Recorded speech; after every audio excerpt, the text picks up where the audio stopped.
Today's title is pretty fitting, the false growth of entertainment. And let me tell you, based on the quarterly calls we got, that would be a lot of people's perception after the last bunch of reporting.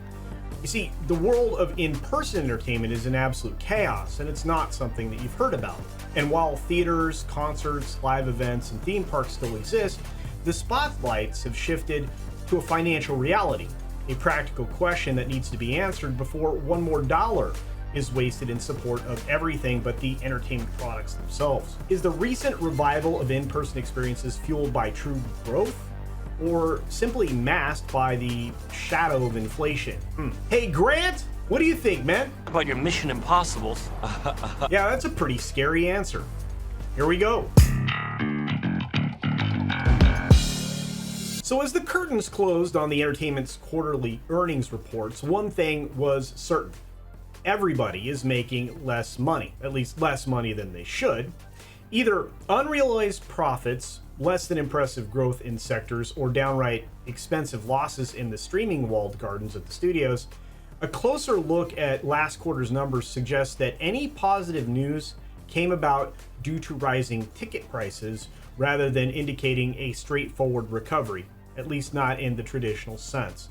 So let's get outright directly into the big picture analysis here. I think that's deserved. See, in order to have an accurate view, we have to fast forward through the pandemic-stricken years of 2020 and 2021. We have to focus on, well, from about 2022 into the present day, and historically look back at 2019. So in the cases of live events and like concerts and things like that, WWE and Live Nation are the two titans in the live entertainment domain. And finally, they were able to flaunt record revenues in Q2, surpassing even the pre-pandemic levels that they had seen before. WWE's live events income surged about 51% year over year, adding to a staggering $21 million. Meanwhile, Live Nation's concert revenue rose an impressive 29%, amounting to an eye-popping $1 billion. Yet the tale doesn't end there. Behind the apparent success of, well, these entities, a real story lies in the threads of inflation, intricately woven into a narrative that was passed off as, well, a profitable quarter or year-over-year success. Live Nation in its 2022 Investor Day presentation revealed aspirations for concert prices to mimic those of sporting events, a clear indicator that inflation plays a starring role in any kind of a rebound. If you dig deeper, you'll find that the industry's comeback tale also features a cast of characters who missed their cues in 2020 and 2021. In other words, many artists couldn't grace the stage during those years, resulting in a pent-up demand of top-tier talent that is now hitting the road with a vengeance.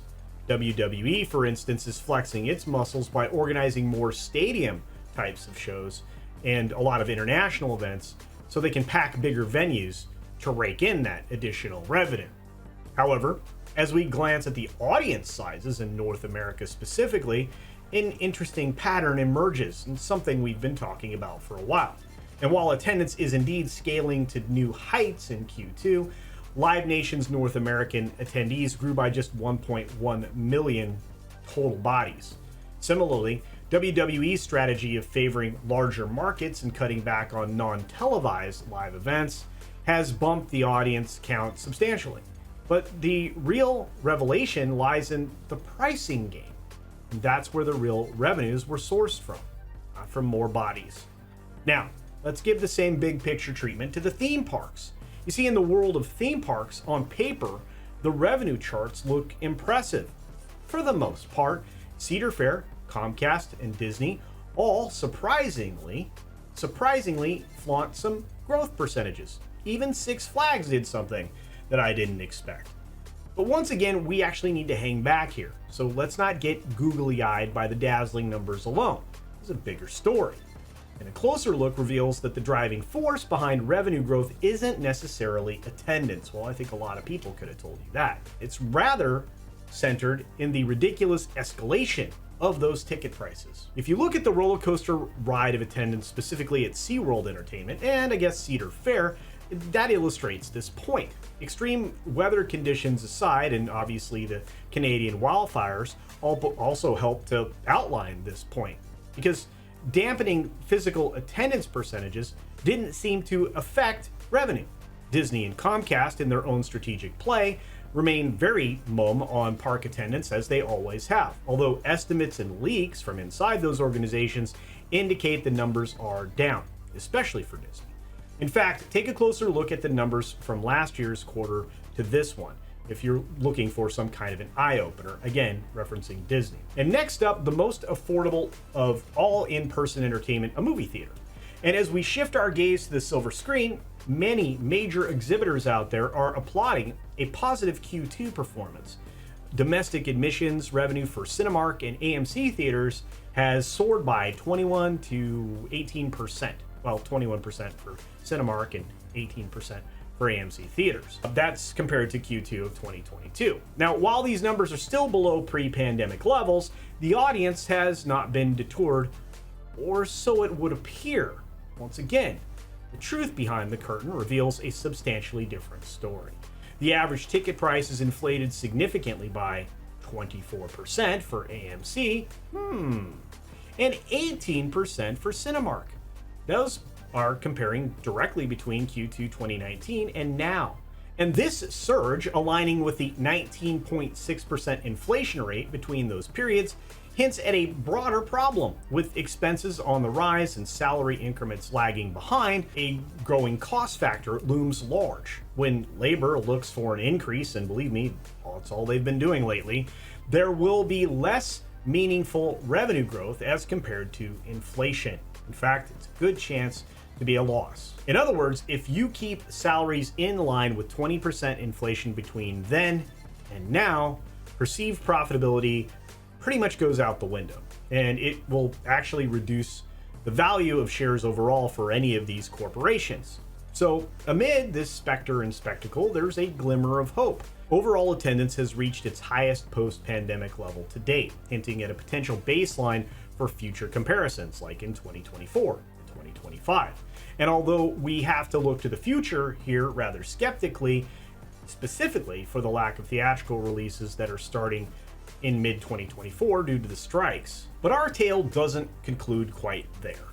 A changing consumption landscape creates a concern for attendance patterns that are dictated by the audience's ability to pay or the value they expect for that expense. Currently, consumers are reticent to accept poorly crafted performances or products of any kind. And that is likely going to force all of these entertainment providers, all these individual entities and studios to search for and find their souls once more. That way they can gather the numbers together that they're going to need to survive. Or at least one would hope they elect to find their souls once more. Otherwise, well, maybe we don't have them anymore. One thing is for certain. As we venture into the second half of 2023, the anticipation for fresh content comes with a healthy dose of caution. As mentioned before, the looming shadow of the Hollywood strikes could cast uncertainty over future releases. Re-releases of nostalgic titles and creative strategies might have to take center stage. Disney, in its desperation, is already knee-deep in audience recuperation, with classics being placed in theaters again for a limited window.